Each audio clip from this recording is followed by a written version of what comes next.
AG Moody and ESPN continue to disagree, and Judge Cooper goes for hearing 2 down in Leon County.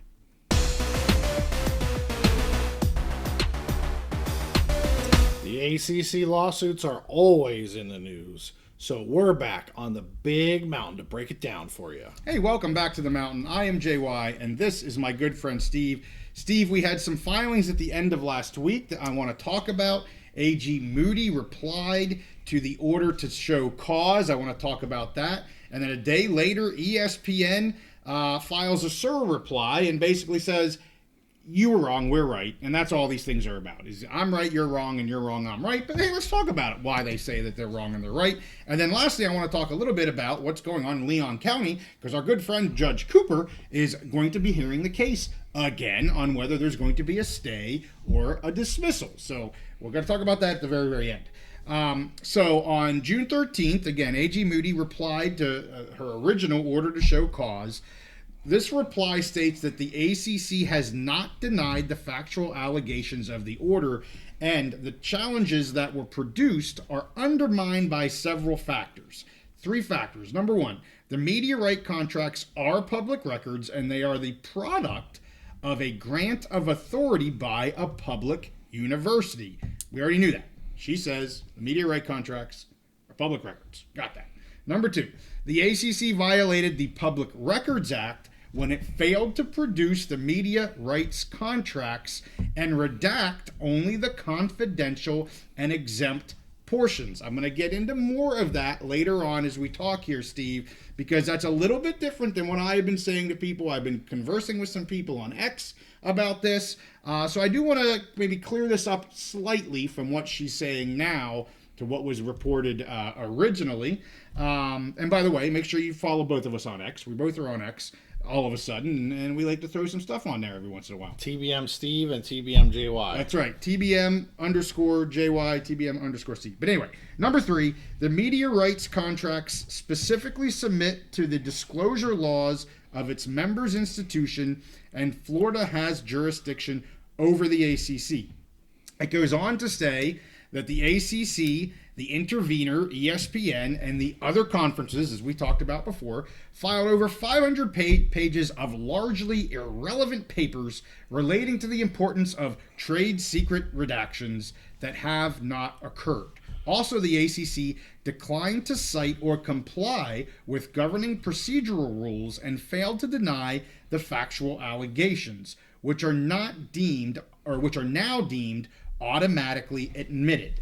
None of the allegations were specifically denied, and as such, she says, no hearing is necessary, and the court can decide the issues based on the sufficiency of the issues raised. Then they go into many more details, again, about the 3 main factors: that the contracts are public records, that the ACC failed to produce a redacted copy of the contracts, and that Florida has jurisdiction. In conclusion, the AG requests the court, and again, she says, without a hearing, you can just do this with everything you have right now.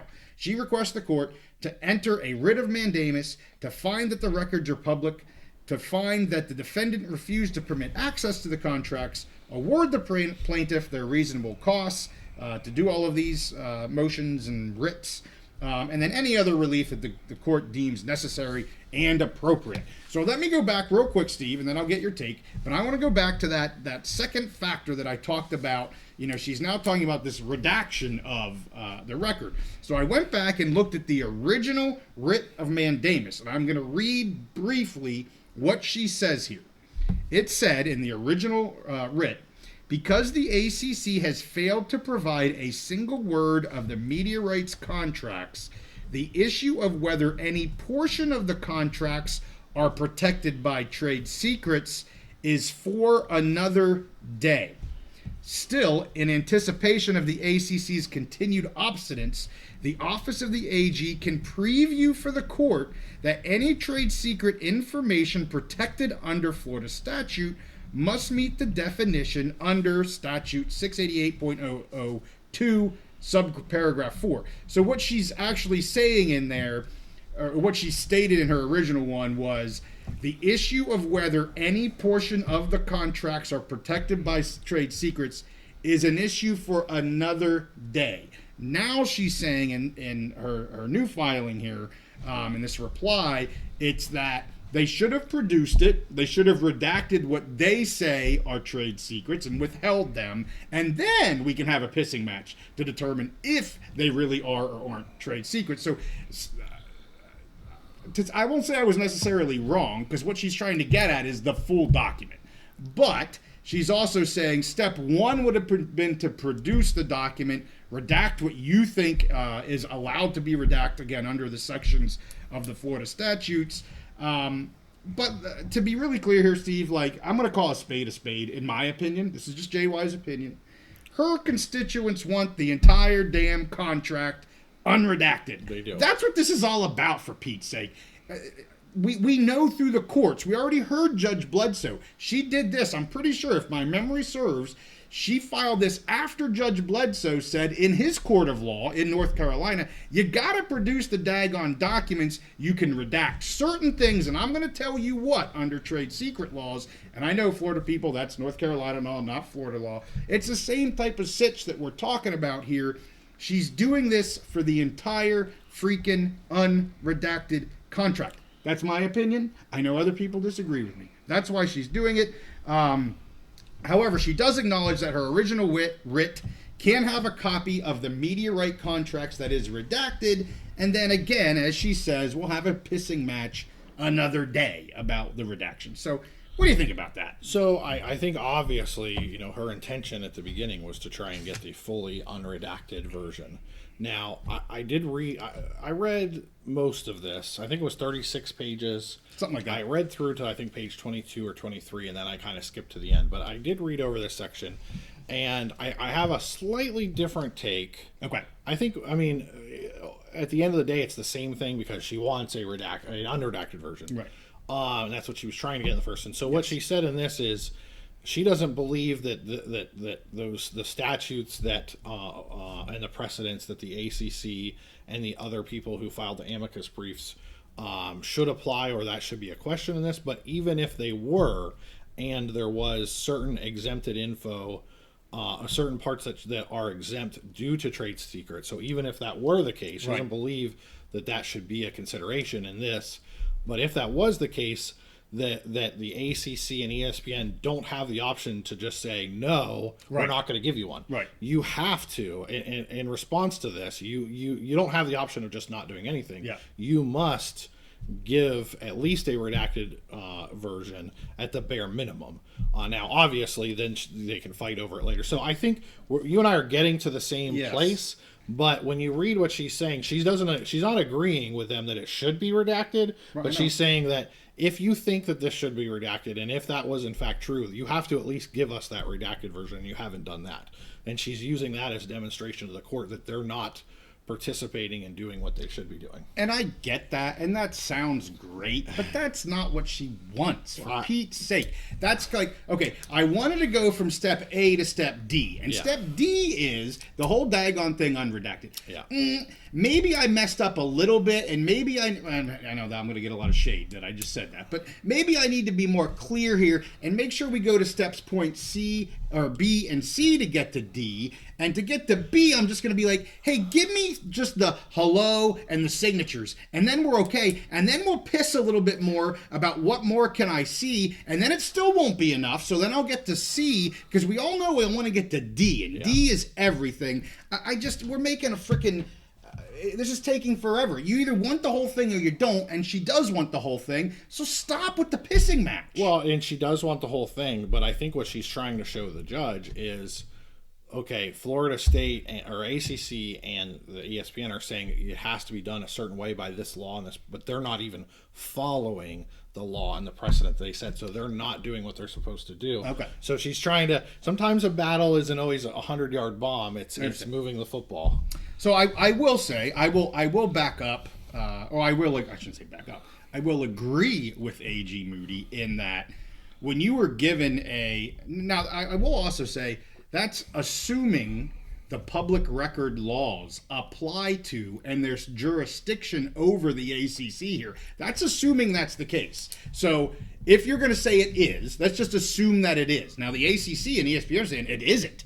That's why we need a hearing. But let's just assume AG Moody is correct and that there is jurisdiction and that the public record laws apply to a non-public entity that's based in North Carolina. We've gone all over that crap before, but let's just assume that that happens. Then I would say she's correct in saying under our laws, you need to provide something with redactions, and then we can, agree or disagree on the redactions. But she's completely jumping over the jurisdiction issue, and the ACC is saying, no, we don't think we have to give this at all, and that's why they didn't give it. So, so she talks about that in the brief as well. Okay. So she uses a lot of words that Judge Cooper used in previous. Of course she did. Yes, she's cheating on the test for Judge Cooper.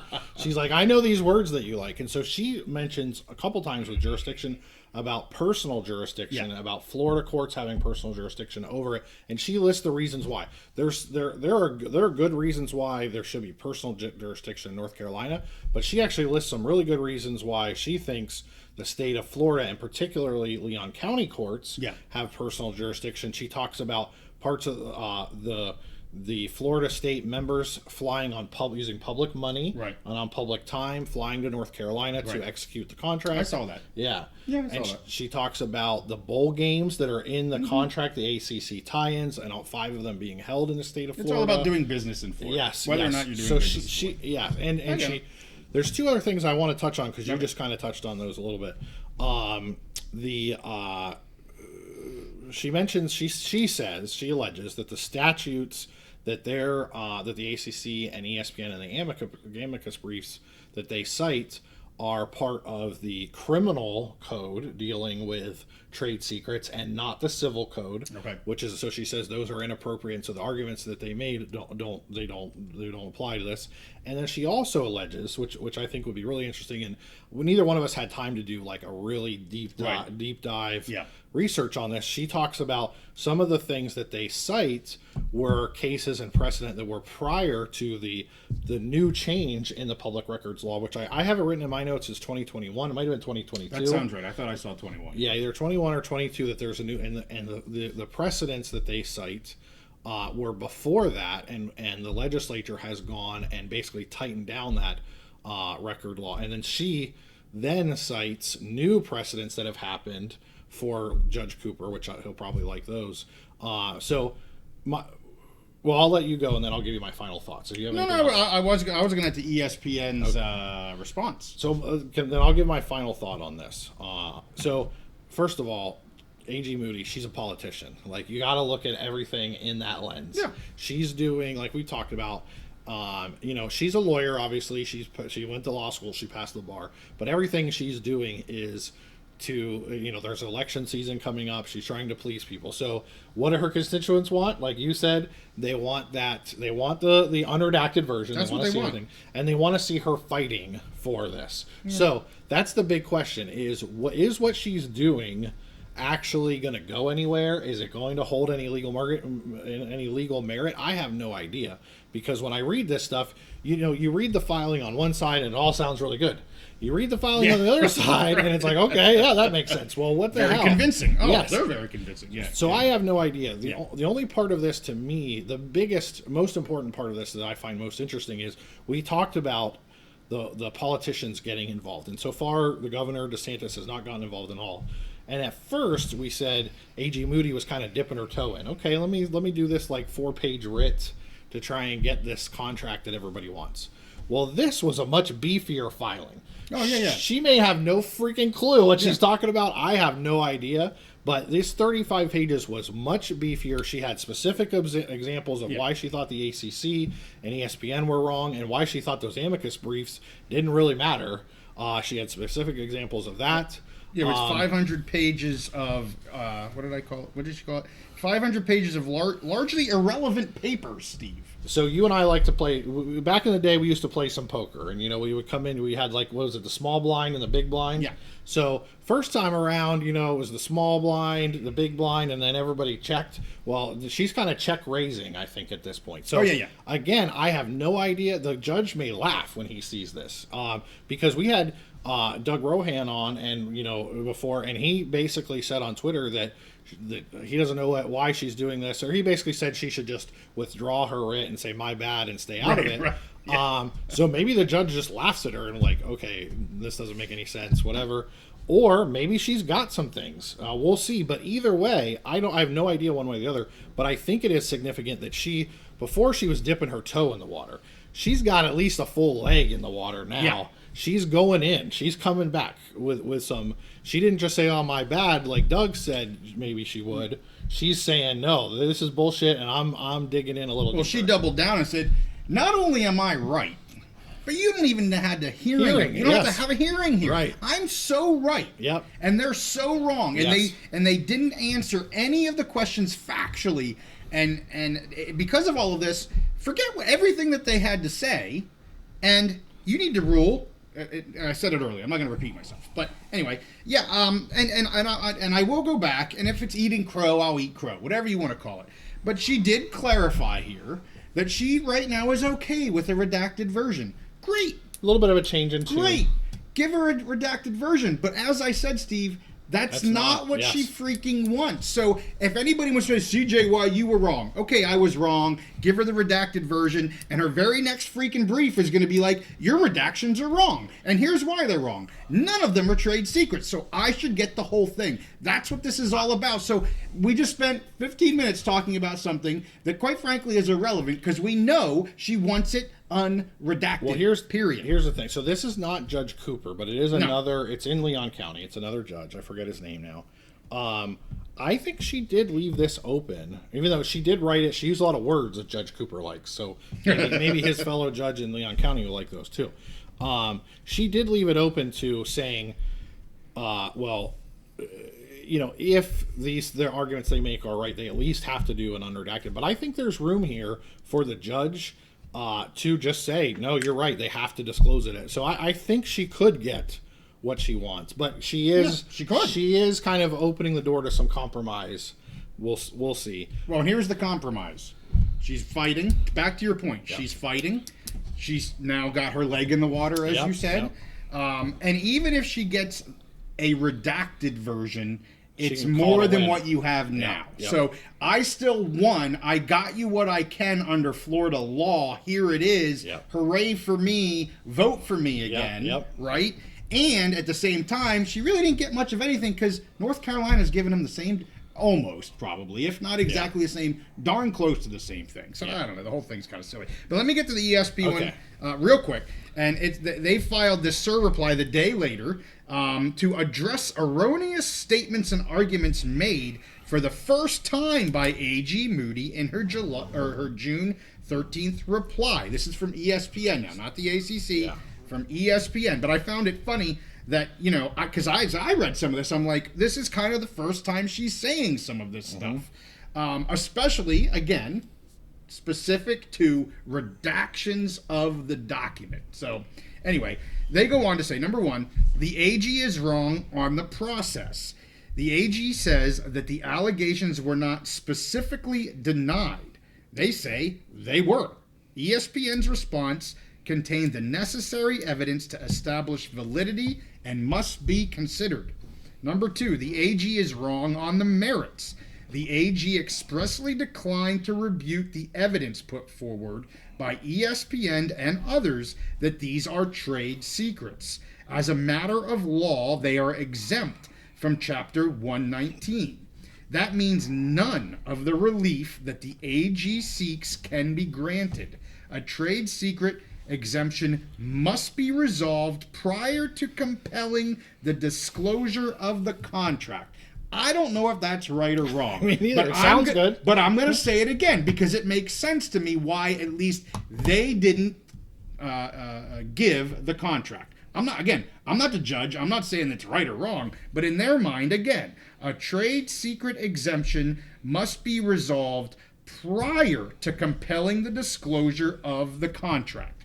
Okay, sounds good, like you said.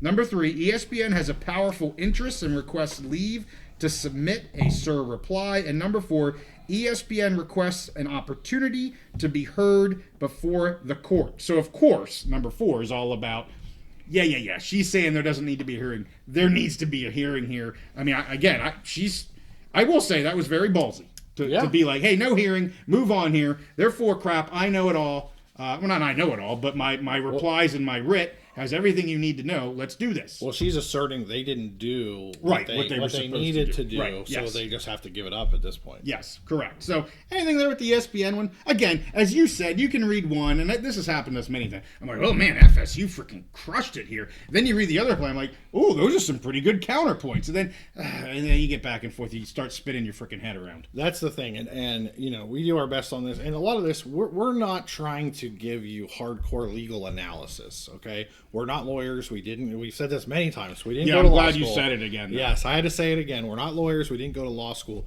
This is more about a conversation. Now, we have had some lawyers on here. We had Dave McKenzie. Yep. We've had Doug Rohan on here.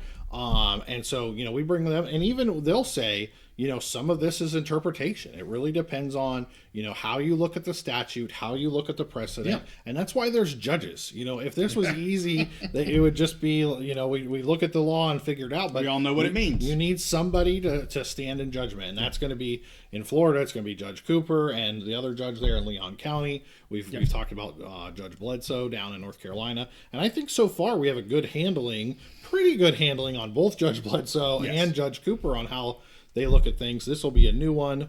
So I'm interested. What did you have next on Leon County? Well, just real quick, because it's happening, I think, as we release this. It's a 9 a.m., and we're going to get this thing out in the morning, too. But I will say, isn't this much more fun, I would think, to listen to? You're bringing up some things that are counter to me. I mean, call me ESPN and call you AG Moody, whatever. I know everybody likes to call me that anyway. You look like her, Steve. Yes, that's why I said that. Yeah. But anyway, but I would She's think got a handsome beard too. She does. She's very trimmed. But like instead of us just agreeing with each other all the time, which trust me, we agree with each other plenty. I think it's more interesting for you to bring things up. Like, yeah, okay, maybe I didn't get that right, and maybe I didn't read that right, and you read something a little differently, maybe, or I don't know. Our people can tell us if it's entertaining. Discussion. I'm getting entertained. This is happening much longer than I thought it was going to. So let's get to Leon County. Tomorrow, again, as we release this today, Judge Cooper in Leon County is going to hear the ACC's motion to dismiss FSU's second amended complaint. He also anticipates addressing anything else, any other pending motions, any sort of stay of discovery. He's like, forget this two-day hearing. I'm knocking this sucker out in 1 day. He wants to move on with it. The other thing that was really interesting that happened the end of last week, he denied the ACC's motion to stay pending their appeal down there in Florida. So for now, we're going to have the hearing again today as people are hearing this. And we're going to see what happens and how he rules. And if this is just going to continue on in his court, because remember in North Carolina, Bledsoe has said, okay, we're going to hold here for a little while until the NC Supreme Court hears the appeal. We're not going to move forward, at least for now. Mr. Cooper, Judge Cooper, has said, nah, we're going to keep this sucker going. So that's very different. We've talked timeline quite a bit. That could be a huge change here for timelines. I have two main thoughts after that. Okay. Yes. One is we've talked about from the very beginning that it was very obvious the ACC wanted this thing to be in Mecklenburg County, North Carolina, because they felt that was the best venue for them. And Florida State has wanted this to go forward in Leon County, Florida, because they feel like the Florida law, Florida statute, the precedents, and this court in particular is the best venue for them, to move forward. Well, what have we seen? They've both been pretty much right. We haven't had major decisions, sure, but if you look at what's gone on in the North Carolina court, in Judge Bledsoe's court, I think the ACC is pretty happy with how things are going there now, pending appeals. Yeah.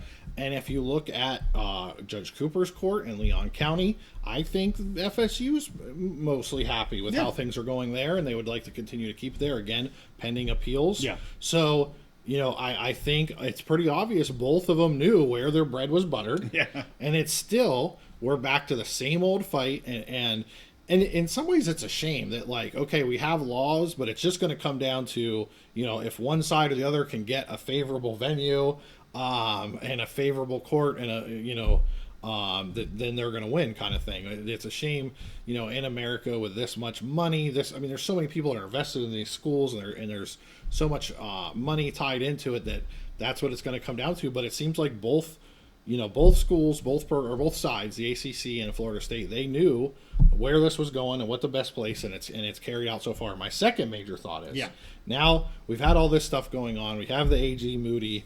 Who knows? She either just filed the best 36 pages ever, or a total dud that's gonna fall like a bag of dog poo on the porch.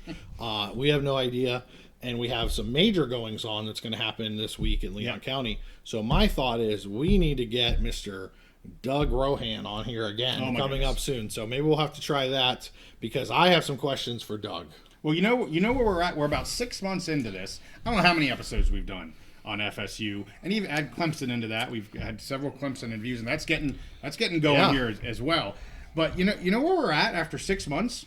Back to the beginning? We're freaking nowhere. Mm-hmm. I mean, we have yet to decide, because of we're now in appeal processes. We're now in. We had to amend our complaints because we didn't get it right the first time. Yep. We haven't gotten anywhere yet. We have not gotten anywhere. The very first episode we did on this, we said the number one question was what? Venue and jurisdiction. Venue and jurisdiction. Venue and jurisdiction. Yeah, and we're still stuck on venue and jurisdiction. Yep. So, anyway, well, people can throw tomatoes at me. I know I was a little hard on AG Moody for all of our FSU fans. She's a politician. Okay. It's fun, Okay, I guess. Yeah. But anyway, I appreciate her clarifying at least that she's okay for now with a redacted version of the media rights. And I would say as soon as she gets it, she's no longer okay with that. She wants it to go a step further. Yeah. But anyway, it is what it is. So, hey, got longer-winded, but good discussion. It's been a little bit since we've been talking about this. Just as a reminder, we don't have a live episode this week. We're out gallivanting around, but we'll be staying on this. Of course, we'll do an episode on what happens in Leon County. That may not get out until the beginning of next week because, as I said, we're kind of busy right now. But that's okay. Hey, we hope you guys are enjoying your summer. Make sure you give this one a like. Subscribe if you like our content. We'll see you next time on the Big Mountain.